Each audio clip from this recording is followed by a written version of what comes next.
Hello guys! It's me, Miss Gracia. So for today's video, ang pag-uusapan natin, ituturo ko paano ko na-reach ang 100 subscribers sa YouTube. So lahat naman tayo nagsisimula sa 0 subscriber, lalo na kung kagagawa lang ng YouTube channel natin or medyo may katagalan na pero hindi mo talaga pinarir na gagawa ng mga content.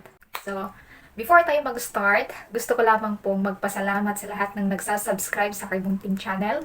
And sa mga hindi pa nakasubscribe sa aking channel, please subscribe na din po sa aking channel para ma-hit na din natin yung 1,000 subscriber. Lahat naman tayo nagsisimula sa 0 subscriber. Same din sa akin, medyo mahirap talaga siya ma-reach kahit 100 subscriber din. Pero possible siya. Possible talaga kapag kinakarir mo siya at paunti-unti nagpo-post ka ng mga videos. Ang nangyari kasi sa akin, matagal ko nang ginagawa yung YouTube channel ko pero hindi ako nagpo-post ng kahit anong mga videos before. So medyo umabot siya ng 2 years, 3 years na wala pa talagang subscriber. So noon lang pandemic, nagsisimula ako kasi gusto kong ma-reach ang 100 subscriber. Nag-search ako sa Google, nag-search ako sa YouTube kung paano ba ma-reach kahit yung 100 subscriber. Marami akong tutorial na mga pinapanood kasi yun yung mga tip na sinasabi nila at ina-apply ko siya paunti-unti.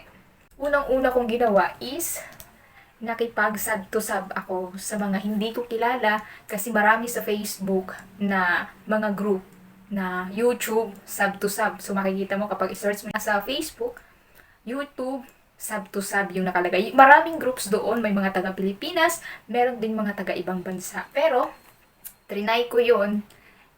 I-chat mo siya, palitan kayo ng subscribe, pero nakikita ko kasi sa mga tutorial, sa mga YouTuber na iba na nagtuturo, na bawal kang mag-sub to sub.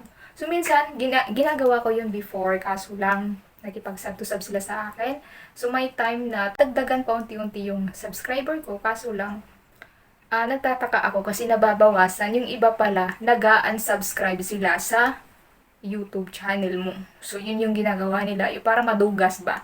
So, yung iba naman, nilalagas yata ni YouTube, pero hindi natin alam kasi hindi naman kasi siya organic na mga subscriber mo talaga. Ang mga iba naman, sinasabi nila na titingin ka muna doon sa mga videos nila within mga 3 minutes or 1 minute before mo sila i-subscribe. So, ginawa ko din yung mga ganun. Watch kami before ko sinasubscribe yung mga YouTube channel nila, pero hindi rin nag-effect sa akin. So, may nadadagdagan pa unti-unti, pero mostly talaga nalalagas.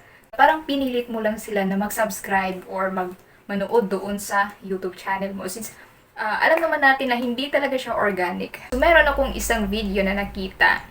So, ang tip niya is gagawa ka daw ng shorts video.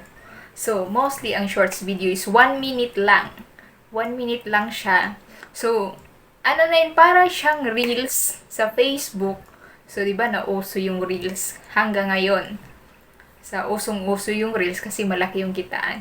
Same lang din siya sa Instagram reels, sa Facebook reels. Meron din dito sa YouTube, tinatawag siyang shorts. So, ngayon, trinatry ko siya. Gumagawa ako ng mga videos na 1 minute lang yung haba niya. And then, paunti-unti ko siyang pinopost dito sa aking YouTube channel. So ngayon, nagulat ako, nagigain siya ng mga paisa-isa, 2, 3, 4, 5. Kaya paunti-unti siyang umangat. Nadadagdagan yung subscriber ko. So natuwa naman ako kasi medyo effective yung paggawa, yung tips na binigay nung napanood ko na video. So ngayon, ang ginawa ko, kinokonsistent ko lang, medyo minsan natamad tayo mag-post ng mga videos. Merong oras din, maraming nanonood sa'yo. Palagi kong pinopost na time is mga 10 a.m.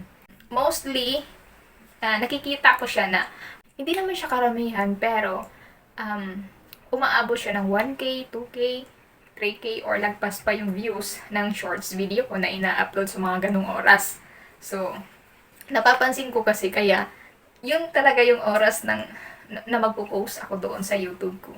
Yun yung pangalawa kong ginawa. Meron akong kakilala din. Kakilala ko lang din doon sa sub to sub na babae. Gumagawa din siya ng content. Luto-luto din. Tapos, consistent siya nag-ano. Ang subscriber pa niya nun is wala pang 500. Consistent siya nagpo-post kasi nakikita ko kasi sinasubscribe ko siya. Nagko-comment ako sa kanya, yung mga videos niya, nagko-comment din siya sa akin, nagla-like din siya sa mga videos ko. So, yun palitan kami, may connection na kami sa isa't isa. Chinek ko yung account niya is 1,000 subscriber na yung account niya. 1,000 plus na. Ang goal ko naman pagkatapos ng 1,000 subscriber is mamonetize yung account natin dito sa YouTube. Nag-depend din yun sa mga content na ginagawa natin para i-subscribe tayo sa mga nanonood sa atin. May makuha sila doon sa video na ginagawa mo. At ngayon, na-hit ko yung 100 subscriber doon sa paggagawa-gawa lang ng mga shorts video. So, laking tuwa na din kasi ngayon, malapit na akong mag 1,000 subscriber. So, sa mga hindi pa nakapag-subscribe sa aking YouTube channel, please po, pakisubscribe na din po sa aking munting channel para ma-hit natin yung 1,000 subscriber na requirements ni YouTube. At pagkatapos, i-google naman natin yung 4,000 watch hour. Pangatlo kong ginawa is sa application naman. Meron doon mga application na download mo. Manood ka sa YouTube nila, tapos magkakaroon ka ng points. Tapos yung points na yun, pwede mo yung gamitin para i-boast yung videos mo. Nandun nakalagay yung link. Maraming nagsasabi na hindi safe. Kaya ingatan niyo yung mga YouTube channel mo sa mga ganong application. Baka ma-hack yung YouTube channel mo, tapos marami ka ng subscriber. Kasi sayang naman. So, hindi rin yun nag-effect sa akin, kaya tinigil ko. Kaya nag-focus na lang ako dito sa pag-shorts videos na ginagawa ko. So, yun lang guys. I hope meron kayong natutunan or nakukuha na tip dito paano makagain ng 100 subscriber dito sa YouTube channel. So, yun lang guys. Maraming salamat sa panonood. Don't forget to subscribe and like na din sa ating channel kung nagustuhan mo. So, maraming salamat sa panonood. Hanggang sa susunod na video. Bye-bye!